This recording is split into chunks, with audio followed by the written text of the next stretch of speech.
Hey, I'm Stephanie Hunt. Welcome to the Cult of Flair, where I chat with creators from all walks of life about the meaning of personal style, fearless individuality, unexpected paths, and insights into finding your flair. Alongside my in-depth interview series, you'll also find snackable short episodes. I do love my snacks. I call these my Flair on the fly. I'll be serving up tips, musings, or insightful nuggets designed to expand your knowledge and to share the flair. Welcome, Victoria Kennedy, Thanks. owner of Kennedy Contemporary Gallery in Newport. I'm so happy to have you here with us today talking about all of the things that make you you and teaching us about your gallery. Thanks, Stephanie. I'm so happy to be here. I'm so happy you're here today with me. I'm so Thanks. excited for this conversation. Me too. As you know, obviously, we met through a Scout Guide launch party, but really Yes. I feel like I met you when I went into the gallery one day in search of beautiful art, which I knew you had because I am familiar with some of the artists that you represent and just loved our conversation. And what really struck me, and maybe I'm stereotyping, but what struck me is how young you are to own an art gallery and to be representing the caliber of artists that you do. I mean, Thanks. they have to have a trust in you that that you have the chops to do what you say that you could do, which you obviously do very well. So I would just love, even though I know about your history a bit, I'd love for you to talk to me about that journey or how you decided to open a gallery, or like when you were little, did you love art? Like all of it. I mean, I always loved art. My grandma was actually a watercolor artist, so I was exposed to art at a young age. But I didn't always know I wanted to open an art gallery. Right. Isn't that so true? Like, it's you in don't there, really but know. what do you know when you're 9? Like, Well, and when I was in high school, if I had become what I wanted to be in high school, I would have ended up being a medieval historian or a writer, or at one point I really wanted to be in a band because I thought that would be cool and I love music. Absolutely. But thankfully I didn't take those paths, although they would have been interesting. I know. I ended up doing the 4 years at Stanford, and then my 5th year I spent at the Stanford and Oxford program. Okay. Which I absolutely loved. It was a dream. Talk about exposure. I mean, that would be incredible. Yeah. Oh, it was amazing. Huge, great history. I studied actually Tolkien and C.S. Lewis. Wow. So lots of great literature. But I was spending so much time in the library that it really turned me off from academics. And I realized I had people skills and I wanted to use those. Right. And that path led me to working at Backroads, and then after that led me to Park City. And the experience working in the contemporary art field, at first I thought I wasn't good at sales, but then I realized it wasn't really sales. It was just educating and communicating and supporting artists and connecting artists with collectors. And that's such a good point, even whether we're talking about art galleries or design firms or whatever.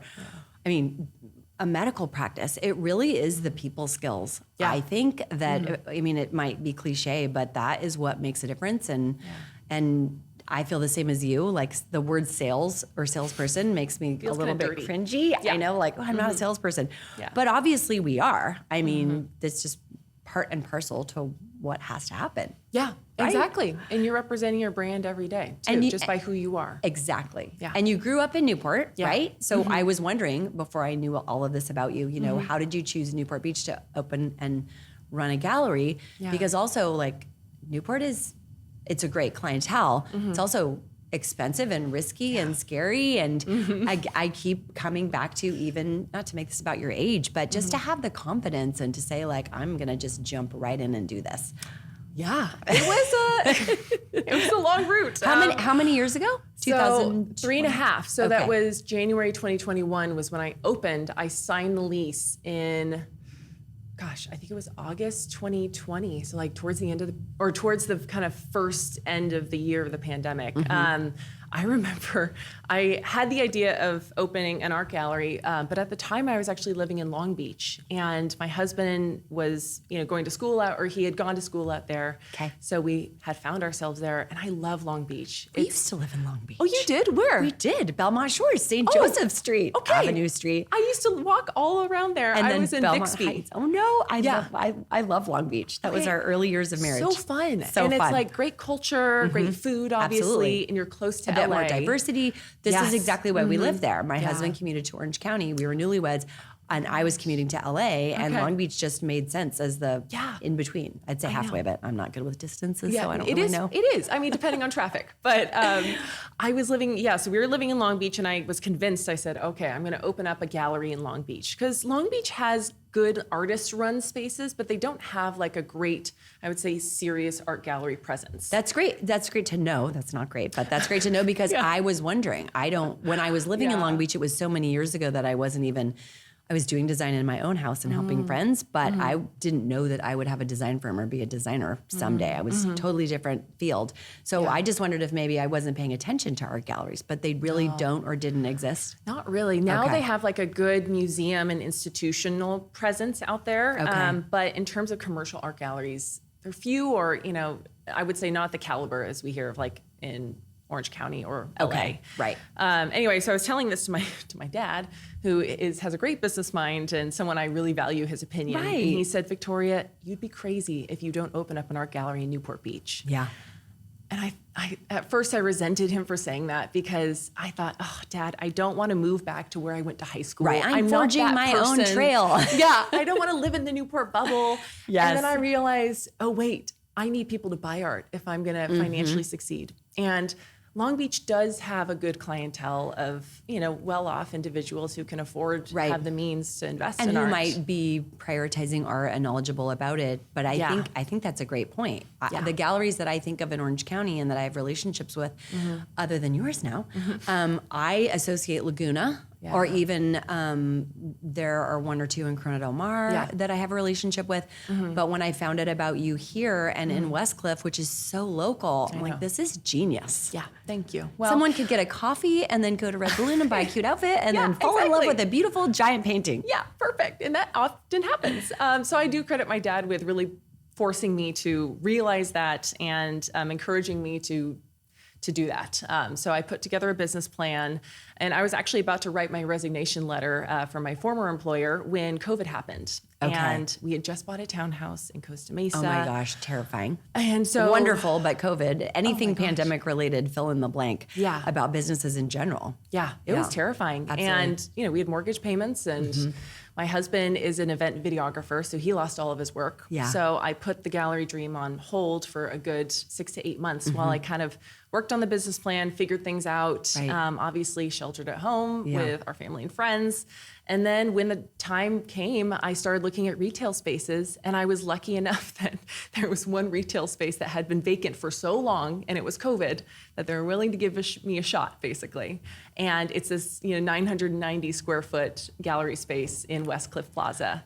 And it's worked out. And again, not to make this about the pandemic, but so many amazing, there are no accidents, even though I say happy accidents, like so many amazing opportunities came from that. Our son has a store in LA, and they opened it right after the pandemic. It's like Melrose and Robertson, because other people had moved out, and it's there's no way they could have negotiated that lease, had helped negotiate, afforded the lease, any of it, if they had just gone in 3 years before. So it all happens when it's supposed to happen, don't you think? It does, definitely. I have an obsession with life design, and very few people I know, definitely not myself, are doing things in a linear way that they know, when I was 14, I was going to do this. And then when I was 18, I planned to do this.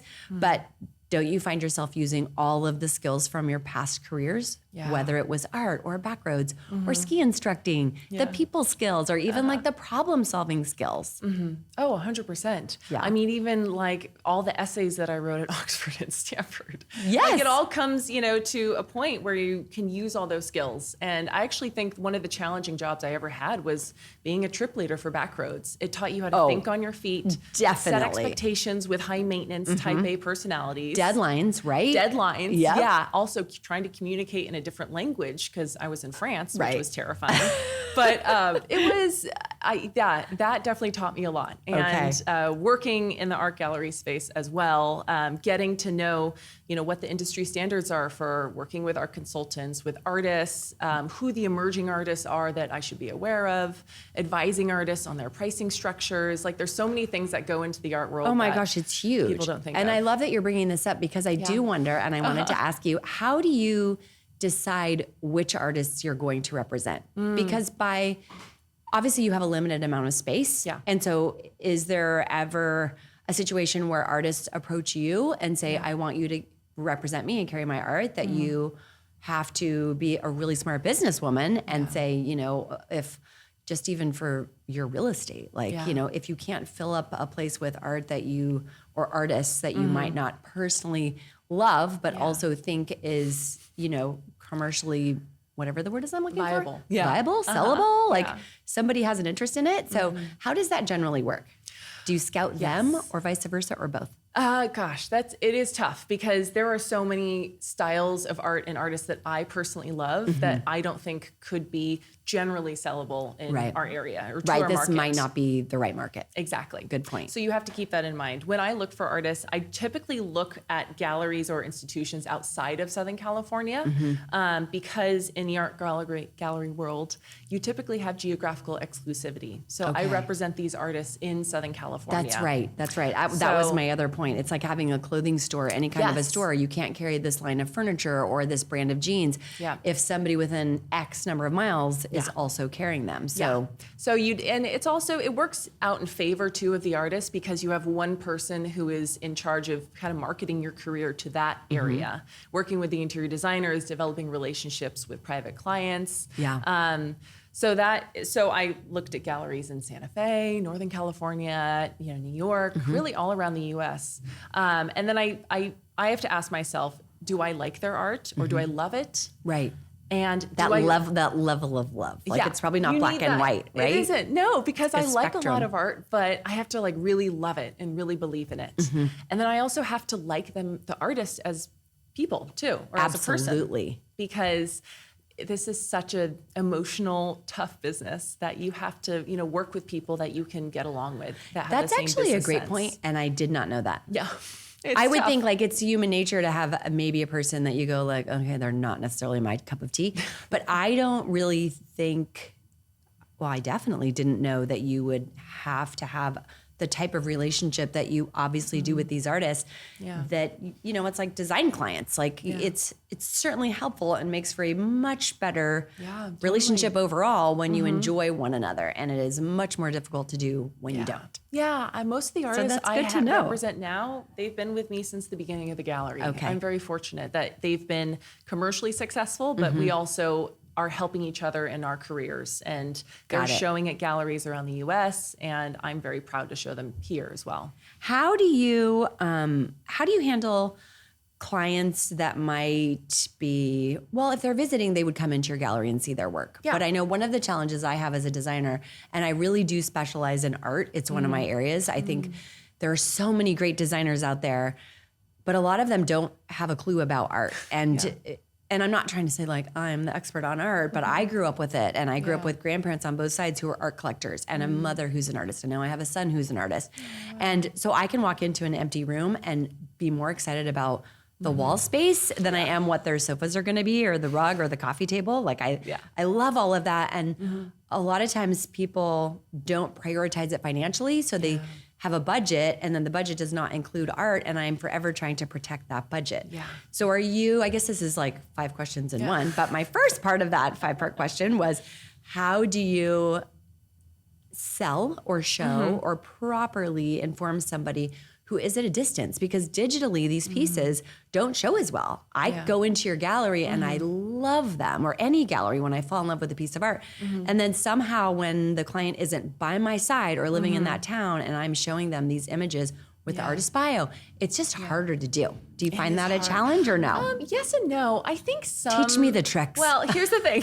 I think obviously the onus is on us as gallery owners to best show the work in images. And a lot of things are online, and I think my experience working at, for example, Saatchi Art, I was seeing thousands of artworks a day, and so I got really good at looking at art online and kind of judging, making a snap judgment. Okay. So yeah, it's like that 10,000 hours, right? 10,000 paintings. Exactly, it is like that. So I feel like most art, you're never going to get the visceral reaction of seeing art in person. You can't ever replace that. We're obviously not at that point yet in a society. However, I think what we do often with interior designers is we'll do a lot of memos. So we'll bring art to the clients' houses. We've also shipped art, to Utah. Yes. To just try it out, and then they can ship it back if they don't like anything. Right. Or do you do that you'll ship it, create it, go through all of that, and then if they don't keep it, it's on they them to incur the expense, the designer or the client. That's typically how we worked too. Yeah, exactly. Are most of your clients designers or actually art collectors, art enthusiasts? When I first started, it was primary private collectors. Now we're at about 30 to 40% interior designers. Okay. Which is actually, so it's a large portion of my business, which is great.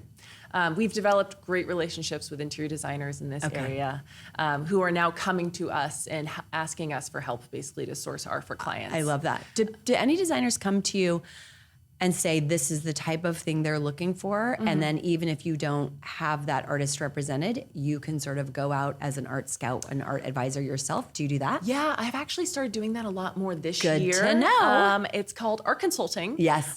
So yeah, I do offer that to my interior designers as well as my private clients. Awesome. It really started when most of my clients, they are repeat buyers. So they will buy multiple artists from our gallery. And then maybe they reach a point where they've already collected kind of one from each or one of, the artists that they love. And so they want to see, something different. So that's when I come in and I help them to, source art from artists outside of whom I represent. But I can work with other galleries and artists in the area or nationwide and suggest art for them. I love that. Tell me, I won't say horror story. Okay. Oh. Give me an example of something that is, because I think that everybody, no matter how much you love your job and your career, everybody has a day that they're like, bloody hell. I don't know if I really even like this anymore, and I don't know that I want to do this anymore. I'm always happy to And then talk, it's how you recover from that. And we do. And even I say with my staff, like, every time there is some kind of a problem, whether it's something that someone isn't happy with or that doesn't fit properly, we take it back. Yeah. But instead of focusing on the problem, I really try to focus on like, well, look what we just learned through this. Like, so I'm smarter about all these things than I was 2 days ago or a week ago. So it really, the longer you do it, and there are always problems that come up, you kind of know how to then handle a similar problem. Yeah. Hopefully it's not the same problem, but you never know. Yeah. So what would you say falls into that category as a gallery owner? Yeah, I think one of the worst experiences I had, and I'm not going to name specifics, obviously. No. And this was probably one of the first times I actually cried, like after a client. Oh, I've cried before. Yeah.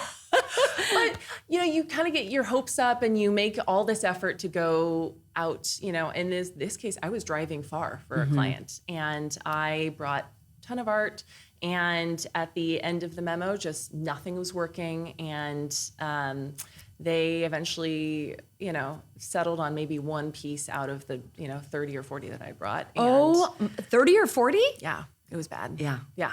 But what that experience, and it's funny, I was talking to another gallerist about this who's been a mentor to me in the area. And I was explaining to her this horror situation. She said, you know what, if you're going that far and doing that much for a client, you're going to have to charge something up front. And normally I don't do that because I would say 99% of the clients I work with are very local and they're lovely people. Right. But if I'm driving more than half an hour and I'm taking out all this precious art. Absolutely. With no guarantee that it's going to result in a sale. Exactly. So I need to charge something for my time. And the longer you're in the business, in any business, but in your business, I feel like you gain the confidence to know that, time is money, and your expertise and experience and all those things, like you can't be running around doing this like crazy. No, especially now that I have a kid too. Exactly. That I want to spend time with. Exactly. Yeah. I have a question about just art as it relates to the interior design world. I find, but I love always finding the exceptions, and they exist, that like just the discussion of personal style and flair. So I feel like a person can come in, or you go to their house, and typically what their house reflects might also reflect how they present individually, or how they dress, what they wear, those kinds of things. Like someone really minimal in their design or tonal also might dress that way. Yeah. And then vice versa. Someone who's a maximalist might be dressed crazy with lots of color and pattern like I typically have on, but just not today. Do you find that It's almost like I is do. that sociological study? No, I don't know. A human anthropological study? I will say I love it when clients use or aren't afraid of color, and especially use art as the color to express themselves in their journey and their story as collectors. So, I mean, I'm happy that kind of the general trend right now, and I know maximalist is like kind of coming in, but the general trend has been very neutral interiors, you know, kind of beiges, whites, creams, especially in Newport, we see a lot of blues and greens. Right, nautical. Yeah, exactly. Yeah. And I love it when clients like bring in like a pop of pink or a pop of yellow. One of my artists that I work a lot with, Amy Van Winkle, she's an encaustic artist. Okay. When we first started working together, I said, okay, send me all the blues and the greens. And she said, Victoria, I'm going to send you some blues and greens, but I'm also going to send you an orange piece. And I said, oh, I don't know, orange. I know, you're like, ooh, that's bright. a risk. And sure enough, that was the first piece that sold when I That's started working amazing. with her. Yeah. So Well, and people even do want that. even what you do, and especially with your education, so much of it is like color wheel. So I find it Yeah, you're right. fun, and I love it when people trust you and say like, okay, this is kind of a stretch for me. I don't know if I can live with an orange painting in my house.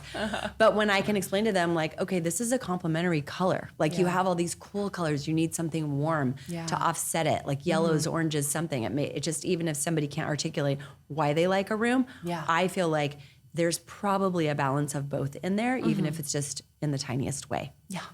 Well, I mean, that's why we're fortunate to have interior designers like you, because like you said, not all interior designers are advocating for fine art. Sometimes they just, you know, they rest on a print that they found or they can easily produce because it's going to fit within a general color scheme. Right. But I think encouraging clients to build up a budget for art and select art when they're selecting furniture is a great way of like committing to that purchase. And to think of the long term too, because it is a big, it can be, it doesn't always need to be, but especially if you're looking at a sizable piece, it can be a big ticket item. Yeah. And that can be scary for people who, those same people who will spend an inordinate, and I can't say the word, inordinate, a huge amount of money, there we go, on cars or a dining table or horses or rugs or trips or something. Yeah. But we'll say like, I'm not spending X on a painting. And it's the educating them like this. Even if you're not in this home forever, you'll have this painting. You can use it in a future primary bedroom. This living room piece can go in a dining room. You'll pass it down to your children one day. Like, I think it's fun and a good feeling of personal victory when someone starts to learn that and understand that. Definitely. Yeah. Okay, I want to talk about you and your personal style. Oh, okay. Did you grow up in a home that was filled with art, or parents who prioritize design? And do you love interior design? Or if you had to pick interior design, fashion design, and what I'm wearing, gun to your head, which one would it be? Oh, interior design.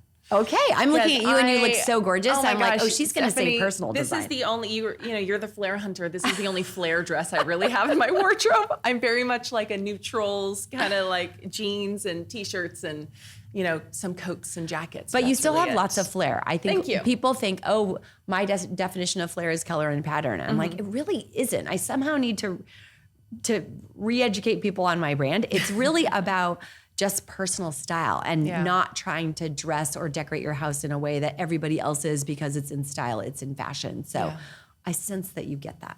I do. And my mom is, she's not like a serious interior designer like you, but she has her license and she's helped some friends. And she's that counts. Partially designed some of, her house. I think her, and then also my grandma was a watercolor artist. That's right. Was that on mom's side or dad's side? That was on mom's side. So they both come from like an artistic, background. But we grew up more musical. So we were always forced to play instruments. And what were your instruments? So I had to play piano for 12 years. Wow. And then you're so left brain, right brain. Business, piano aficionado, NCAA athlete, water polo. You've got it all. Oh, Where's the chink in the armor? Oh, what's wrong with you? I think it's, a jack of all trades, master of none. Master of none. I'm not buying it, but I appreciate people who are humble. Don't try to act like they know everything.